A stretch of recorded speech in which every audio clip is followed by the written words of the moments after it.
What's up, everybody? Rada here, and today I've got for you a relatively quick 3,000 round review of my CZ Scorpion EVO 3, which I bought right around New Year's of 2021. So I've had it about 6.5 months now, and I've done several modifications, many of which are pretty obvious, and some of the other ones might be a little less obvious. I'm going to talk a little bit about those.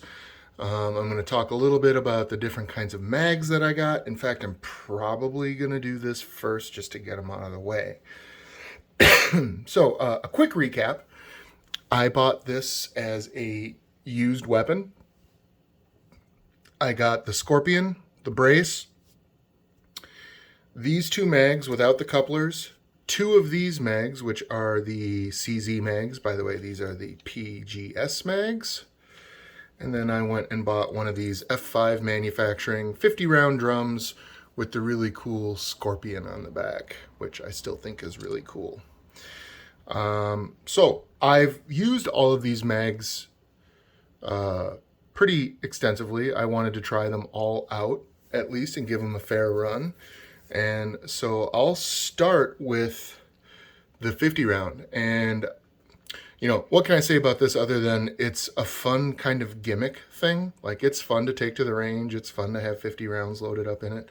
But you can't put hollow points in it. So that kind of, I don't know, makes it a little less desirable for a home defense mag. So I don't use it for that. I pretty much only use it for mag dumping with the binary, which I'll get into in a minute.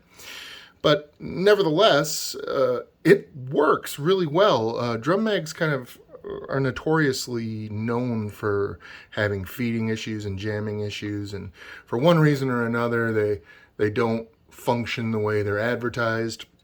And I found that just not to be the case with this mag. This mag has functioned perfectly and flawlessly. I have had one issue with taking it apart, and I'm going to try again. I just haven't been able to find the right bit size to get it open, but I haven't really had a need to either. So far that's been a non-issue issue. It holds 50 rounds. It's a bit of a chore to load. I've found that when you have another person, that helps, but otherwise you have to get some pretty strong fingers because you have to tension the tension rod for each round. And as you get further down, the tension seems to, well, either the tension gets stronger or your fingers just get really sore because it gets pretty tough to load all 50. Not impossible, but it can be pretty tough.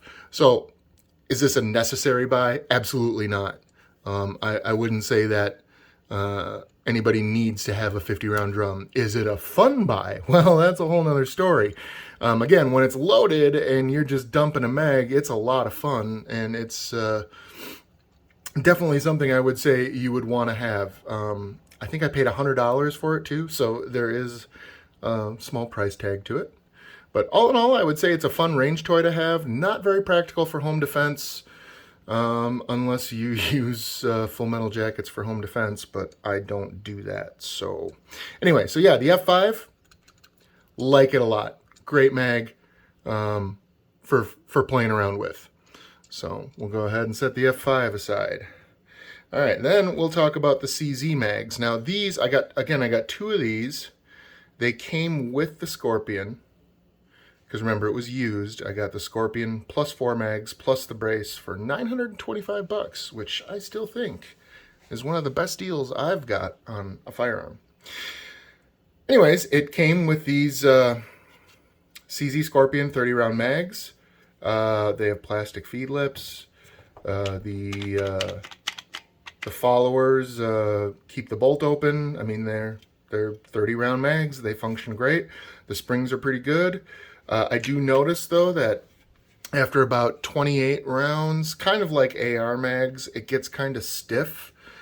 So I tend to not put 30 in them when I run these. I tend to only put about 28, maybe 29, just because that charging handle can be kind of a tough thing to operate. If it's a hold open, like if the bolt is already open, then it's not such an issue because there's plenty of tension with the spring to load a full 30 round mag. However, if the bolt is closed and this thing is loaded to 30, you have a tough time seating it. You have to give it a little extra love when you give it the bottom slap. And again, the handle can be kind of difficult to pull. However, it absolutely functions the way it's supposed to. I have not had any feed errors or anything like that. They seat and they're nice and snug. So CZ mags, it's a mag. I can't really say anything bad about them. They do as they're supposed to, I guess. So we'll set that aside. Do you need to have it? I like these style magazines, these kind of, banana style stick mags. They're curved stick mags, but I tend to like these a lot. So, magazine preference, I do think is a thing, but these are good mags. Out of the three that I have here, they're not my favorite, but again, there's nothing wrong with them. So if you need mags and all they have are CZ mags that are like this, and I believe these are the old generation too, so I think they have newer ones that are a little different. I don't really know. But yeah, these are fine. These, and if you can't tell, these are my resting home defense mags. These are the Prepper Gun Shop mags made by Manticore Arms. So Prepper Gun Shop worked with Manticore Arms to design mags for the CZ Scorpion and other things, and this is what they came up with. It's very similar to the CZ mag, except that the feed lips are made out of metal, which looks like it's just stamped sheet metal, nothing too fancy. And they hold 32 rounds. Again, like the CZ mag, these don't really like it beyond about 30. So I think there's 30 in each one of these. I believe so. Yeah. So these are my home defense mags. I bought couplers for them so that, this is stored in my gun safe with the coupled mag in it. So these are great. I like these mags a lot. Mostly I went with these for home defense because I can couple these, whereas I can't find couplers for these, which I'll get to in just a sec. But again, just like the CZ mags, if you need mags and these are all you can find, there's absolutely nothing wrong with these. They have functioned exactly the way they're intended to. I have nothing bad to say about them. And yeah, I use these mostly, again, just for my home defense rounds. I rarely take these to the range, but to test them, I did. Oh, and by the way, I should mention all of these mags drop free, including this one, which I had to be a little careful with because I didn't want to nick it up. But all of these mags drop free, whether they are full, partially full, or completely empty. They all drop completely free. So again, if I would say, are these a must-buy? I think they're a bit of a step up from the CZ mags, but mostly just because of the metal feed lips and the 32 round capacity, basically making them 30 round mags for me. So that about would be the only reason I would choose the PGS mags over the CZ mags, is just for those two reasons. But otherwise, I think they're of equal quality. And now we'll get to my favorite. And my favorite are these Magpul P mags, which are 35 round mags. They have nice orange followers. I have 4 of these, and I fully intend on getting more. Unlike the CZ and the PGS mags, these are not translucent plastic, so you only have indicator windows to let you know where you are. These do hold 35. They hold 35 relatively comfortably, but again, you do get some resistance when you go 35 rounds into a closed bolt and you try to charge or action that bolt. You're going to feel a lot of resistance. However, they fall free, they load really easy, they're durable. I'm one who uses the front magwell and the mag as my forward grip. I very rarely clamp down on here. Really only when I'm using the binary, which again, we'll get to in just a minute. But for the most part, these are my favorite mags. Again, the follower keeps the bolt open when it's empty. They drop free. And the best part is these are super cheap. I think I got these for like 16 bucks a piece. And I think I actually got, oh no, I don't remember where I got them. I think I actually got these from Prepper Gun Shop, believe it or not. I bought Magpul Mags on their website, and I think they were the cheapest I was able to find them was about $16. So I bought 4 of them. I should get like 6 more, and maybe I will. But these are great mags. The only thing is I haven't been able to find a coupler for them, and I know some people don't like couplers. I think they're pretty cool, and for a home defense setup, I think they're pretty cool. I wouldn't necessarily use them otherwise. Otherwise, I'd have the other 2 coupled. Should you get these, or are they a must-buy? In my view, yes, they are, because just because of their affordability, their quality, and their capacity. I think these are the best mags you can get for Scorpion right now. Again, these are the Magpul P mags. I got these on Prepper Gun Shop, but you can find them everywhere, and I would absolutely highly, highly, highly recommend them if you don't have them already. Okay, so now that I have my basic mag review out of the way, we'll get all these mags out of the way. And by the way, you can never have too many mags. So, one sec. Okay, so we can now move to the Scorpion itself in the overall review.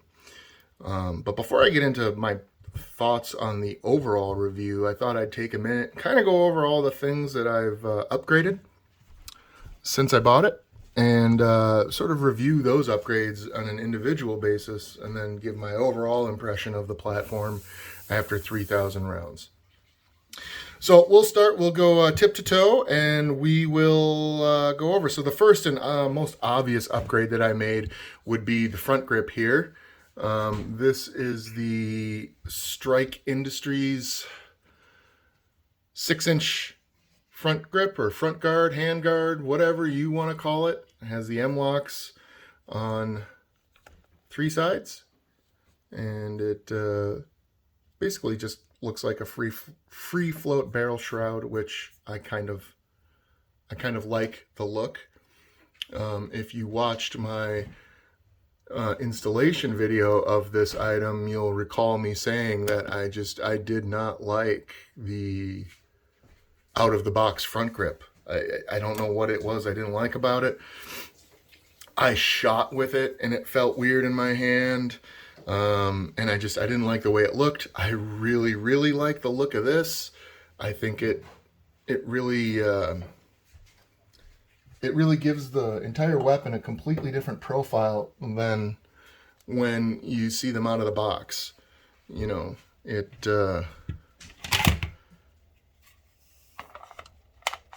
it almost looks like a completely different weapon.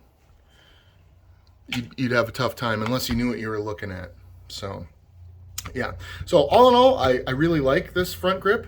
It seems to keep it relatively cool. When I do use to grab it, when I do use it to grip, you can feel heat, of course, and it gets hotter the more rounds you put through it. But for the most part, it's been relatively comfortable. I tend to grip when I shoot it. I tend to grip it like this.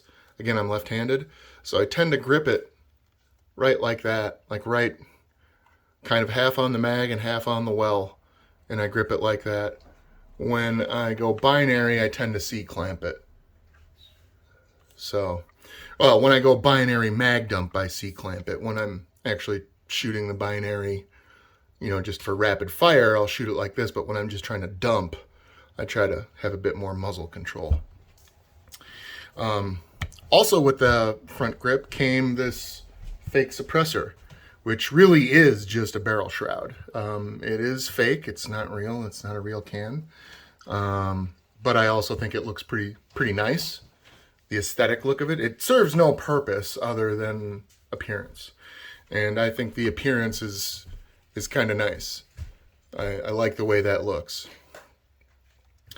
And with that said, I can say that I have taken the plunge. I Currently have a suppressor. My first NFA item, I might add, is in ATF Purgatory right now.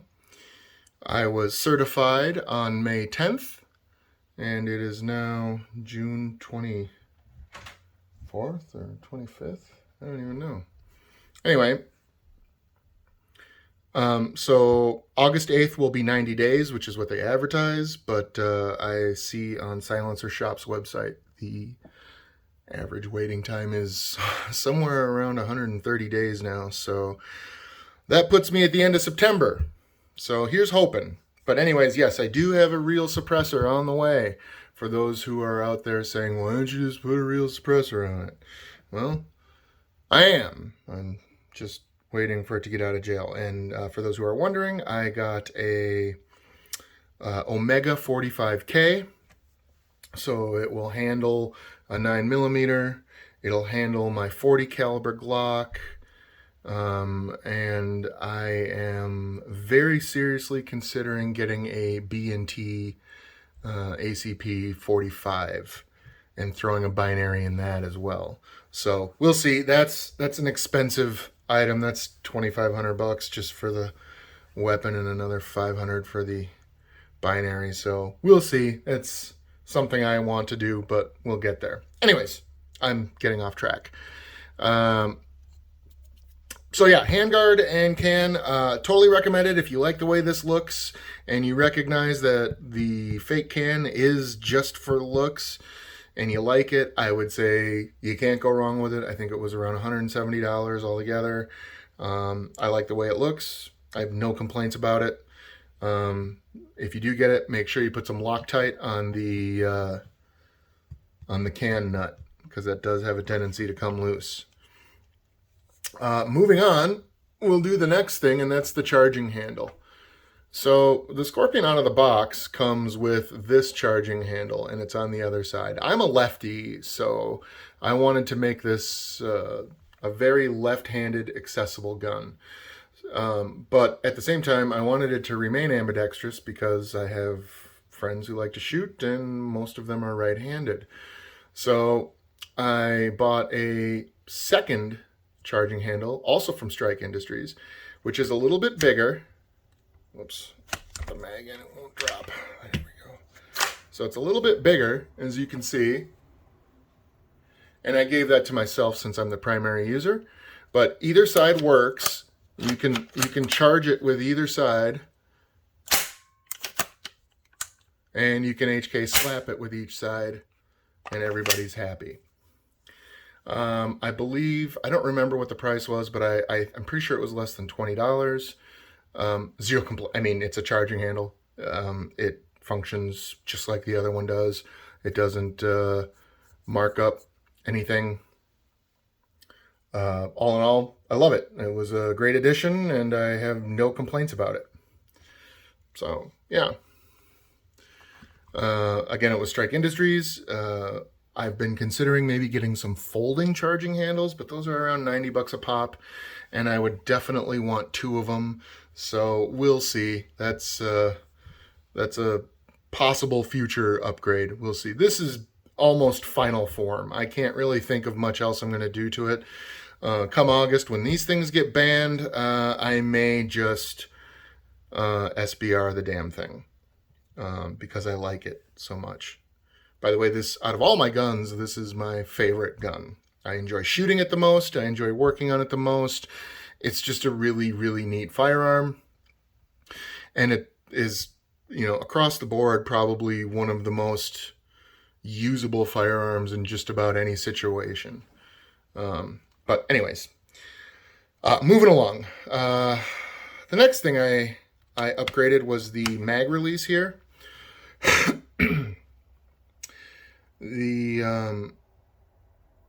I can't remember. I had a YouTube video that was taken down because YouTube said that I was teaching people how to modify a firearm, which it really isn't true at all. I showed how to swap out a part. I guess that's considered a modification. In any event, I can't remember which one was deleted. If it was, I'm pretty sure it was the one where I put in this and the safety selectors. These aren't the same safety selectors. These are the binary ones, which I'll get into in just a minute. But anyways, I did make a video where I swapped out the mag release and the safety selectors that I had at the time.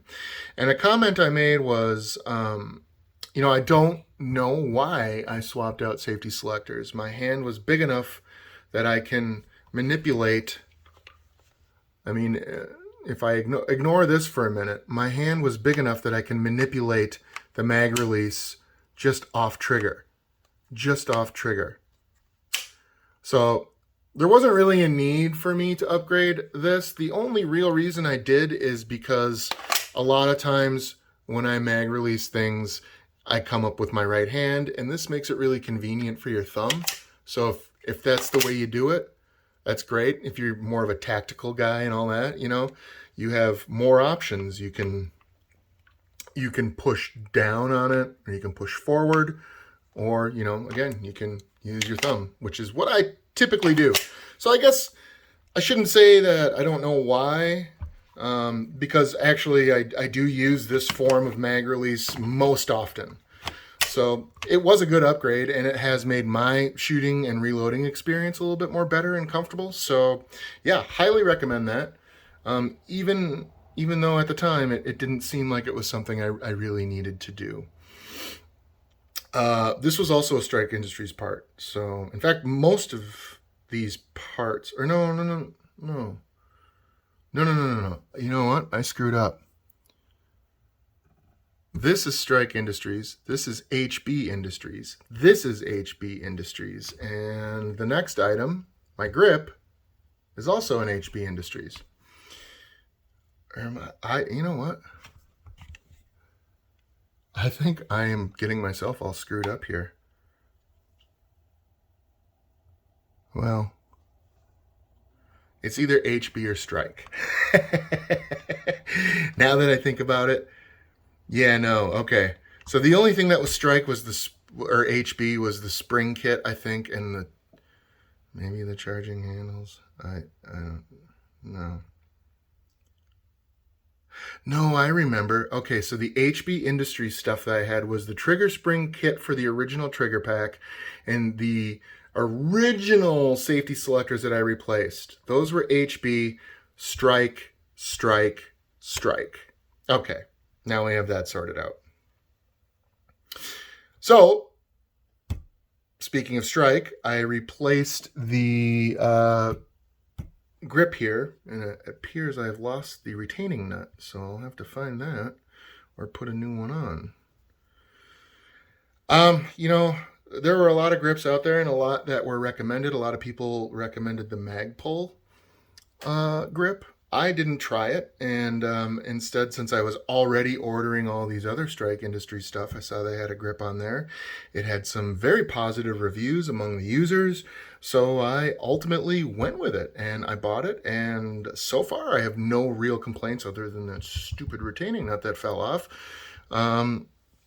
It's been great, so no complaints there. It also has a little compartment here, so you can put a tool, or, you know, maybe when I get my suppressor, a copy of my stamp will go in there or something. I don't know. I haven't really found a use for that yet, but that could be something feasible. So yeah, Strike Industries grip. It's a grip. It's comfortable. It doesn't hurt my hand. It's fairly ergonomic. It feels good and solid, you know. And it fits my hand really well. So I have no complaints over it. Yeah, I don't know. Grips are kind of, some people are really super particular about them. Others aren't. I'm not. As long as it feels relatively good in my hand, I'm not going to complain too much. So moving on from the grip, we'll go to the last obvious thing, and that's the optic that I put on here, which I made a video for. This is the Sig Sauer Romeo 5 red dot. It has the always on function, which is one of the reasons I go with it. I don't know if I can demonstrate that it's on, but it's on.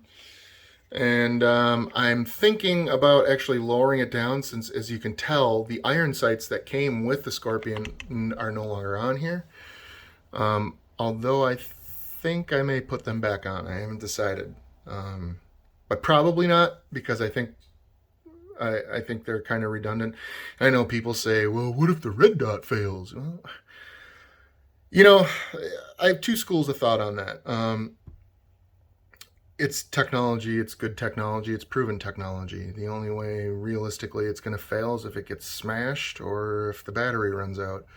I change the batteries out once a year on all optics. I haven't changed this one out yet, but I will be in December, regardless of whether the batteries are good for 2 years, 3 years, or 5 years.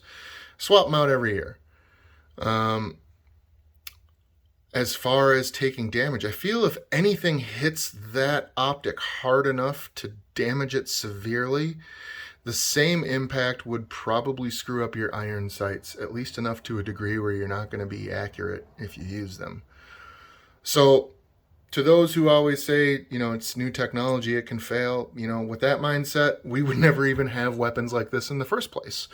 So no, I believe in that technology. I trust it, and it hasn't let me down yet.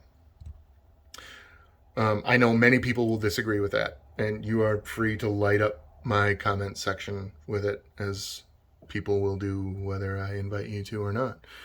But in any case, I am considering putting the irons back on, and I'm considering lowering this down because I feel like it sits too high, and I have to almost have the alignment on at a weird spot where I almost feel like it's a little higher up, where my chin is a little higher than I want it to be. But we'll experiment with it. It's not too hard to get off of there, and I have a low profile mounting bracket that I think at the time I questioned what the hell I would ever need it for. Here we are. Okay, and last. So last is the fun part, isn't it? The last upgrade that I put on this. Let's just go ahead and... The last upgrade that I put on this is my Franklin Armory binary trigger. And in my view, this is really what makes this thing awesome. I mean, the Scorpion is a great weapon even without it. It's reliable. It's relatively lightweight. There's a lot of them. The aftermarket for parts and accessories is insane. Almost to Glock levels. But the binary almost makes it a different class of weapon. Now, you hear a lot of ignorant, uneducated people who say, well, it's basically a machine gun. Well, it's not a machine gun.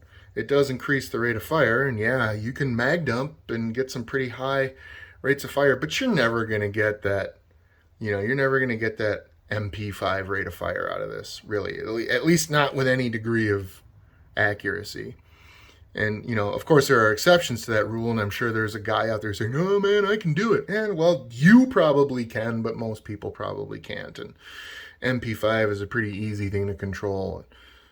Full auto. This is a little tougher to control even on binary. However, with that said, with a lot of practice and a little bit of patience, you'll find that you can develop methods to control it better when you're in a more of a rapid fire mode. Speaking of which, one thing I didn't mention, I made a video for these. These are the overlays that I have for my safety selector. Pretty self-explanatory, safe, semi, binary. So you flip that up to binary, you pull the trigger, hammer goes, trigger still being pulled. Then it resets from the recoil, and when you let go of the trigger again, the hammer goes again. So, very neat toy. I love it a lot. It honestly might be the reason why I love this weapon so much. It's an absolute joy to shoot. I have absolutely enjoyed owning it since I bought it. It's, like I say, it's become my favorite weapon to take to the range. It does chew up ammo real fast, which is what brings us to today's video, actually. I realized after I did an inventory of my ammo the other day that I had surpassed 3,000 rounds since I bought this. Now remember, this is used. So the 3,000 rounds that I put on it is 3,000 rounds on top of what the previous owner already put on it. And when I took it apart, it looked like this was a relatively lightly used weapon. I didn't see a lot of wear marks. It was a little dirty. The previous owner wasn't really a neat freak about cleaning it. And you can even still see some remnants of the previous owner just not getting in all the little nooks and crannies and stuff. And I'm pretty meticulous about that kind of stuff with all of my guns. So it was a little dirty, but otherwise it looked like it was in fantastic condition. All the parts looked like they had hardly been used. And since then, I can say that after 3,000 rounds, every feed error that I've had has been, well, okay, so when I first put in the binary, I didn't put it in correctly. I have the revision model of the Scorpion where at the bottom of the trigger pack here, or excuse me, at the bottom of the lower where the trigger pack sits, is a little nub from the injection molder, right? Like where they break off the sprig, and it's maybe a millimeter high. But if it's not flush in there, the trigger pack won't sit the way it's supposed to, and you'll get feed errors with it. In fact, I have a whole video on that I never published of me having all kinds of problems with it, and I couldn't figure it out. And so I went online and I looked, and I took a little Dremel tool and drilled it out, and dremeled it out, made it, it's an ugly job, but I got rid of that little sprig nub. And now the binary sits in there nice and cozy. I also oil the springs on the binary. I don't know if they don't recommend that you do that, but generally anytime I have metal moving against metal, whether it's a spring or another moving part, I like to give it just a little bit of lubrication just to decrease as much wear as possible. I try not to go overkill, but a little bit of that isn't going to hurt. So I put a little bit of oil on the springs in the binary pack. It seats in there nice and flush now. I have it screwed down and Loctited. And ever since I did those things, I have not had a single issue with feeding. You can see some of the remnants of the single, or maybe I had 2 or 3 feed errors. If you look real closely, you can see there's a mark on the plastic. I'm trying to get it so the camera can see it. There's like a little half moon from when a round stovepiped in there. And that was, again, due to the improper installation of the binary trigger. With that said, those are the only malfunctions I have had with this weapon. And that was just while trying to fine-tune the binary. Since then, I've had no issues.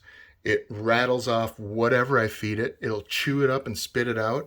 I primarily have run Freedom munitions, 115 grain new, and my Scorpion loves that ammo. I mean, it has not had any issues with it, again, outside of the ones that I've already discussed, and it just gobbles it all up.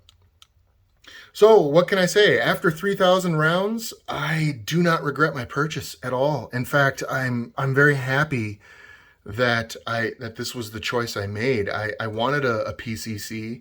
I wanted one real bad. I had a couple of criteria for it. It had to be able to be configured for a lefty like me. And I didn't really know much about binaries, but I wanted there to be a binary option, hopefully. And I needed something that had a decent aftermarket. And I spent a lot of time, and it had to be, I think my price range was $1,500. I think that's what I allowed myself to spend. And so I set out to find, the right PCC, and I spent about 2 months doing research to find out the one that I wanted, and this was ultimately what I settled on. And when I first bought it, you know, I mean, well, maybe this is just me, but I get buyer's remorse anytime I spend more than a couple $100 on something. And I tend to second guess it and maybe even sometimes wish that I didn't do it. I did that when I bought this. You know, I was like, wow, that was $1,000. You know, geez, what if you end up hating it? I'm so happy that I don't. Like I say, it's become my favorite gun in my collection, which is modest. And I couldn't be happier with this purchase. If you're looking for a PCC, whether it be just a range toy or a potential home defense weapon, if you're on a budget, if you're looking for a huge aftermarket, if you're looking for just, you know, overall quality, the fit and finish on it's great. It works, I think, is what people say these days. It works. It's great. I would highly recommend it. I've suggested to many friends that, you know, if you like guns and you're into this kind of thing, you should look at a PCC. More specifically, you should look at a Scorpion. Are there better PCCs out there? Well, sure. I mean, there are, but they also come with a price tag, and many of them have very exclusive parts, and the aftermarket on them isn't so great. And you know, I mean, I'd love a SIG MPX. That's on my list, and I already mentioned a B&T ACP 45. That's on my list, and there's almost no aftermarket for that. I mean, there's virtually nothing for that, but you can get a binary for it. So I think that's why I went with that. And just the build quality on those is just, it's unbelievable. They're incredible weapons. But that's a video for another time. So yeah, that's it. That's my video. I put about 3,000 rounds through it. She functions great. I think she's ready for 3,000 more. All of the upgrades that you see on it, there's really nothing I can say bad about any of them. I think they all have met my standard of quality and met my standard of satisfaction. And you know, I mean, if you're looking for a fun platform to tinker around with and to build with and to put parts on, or whatever you want to call it, you'd be hard pressed to find a better platform.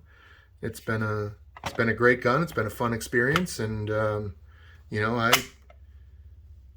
I will probably get another Scorpion. I don't know about the 3+s, but you know, when they eventually do a whole new workover of the Scorpion, it will be really hard for me to say no, because I love this gun so much. So anyways, that's it, folks. That's really all I had for you today. Basically just me yammering on about how much I love my Scorpion for a half an hour. If you enjoyed this video and you want to see more like it, I'm going to be doing a 1,000 round review on my Glock 40 or my Glock 20 Gen 5. I have an AR video that I have been needing to make for a long time. I bought a left-handed AR a couple months ago. I didn't do an unboxing, but I've put about 1,000 rounds through it. So, you know, I figure it's time to maybe talk about that. So if you like that kind of stuff, or you just like listening to me yammer on about stupid shit, feel free to check out some of my other videos, or stay tuned for more that are coming up. And what's that thing that I do sometimes? Oh yeah, I make a fool out of myself a lot too. So, you know, if you like that sort of thing. Anyways, peace everybody. 4th of July is coming up, so happy 4th of July, and we'll see you next time. Take it easy.